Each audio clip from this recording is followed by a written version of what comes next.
वक्त को तब मैं तेरी रफ्तार कहा करता था। वक्त को तब मैं तेरी रफ्तार कहा करता था,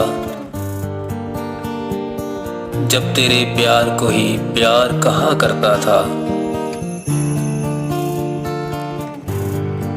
तेरे होने से समझता था कि दुनिया तुम हो, वैसे दुनिया को मैं बेकार कहा करता था।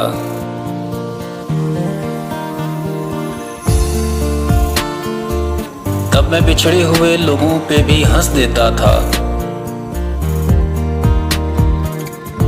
तब मैं उनको भी गुनाहगार कहा करता था।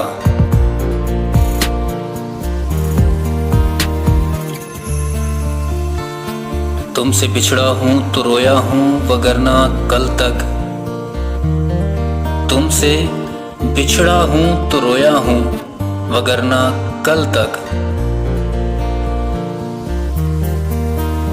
रोने वालों को भी फनकार कहा करता था।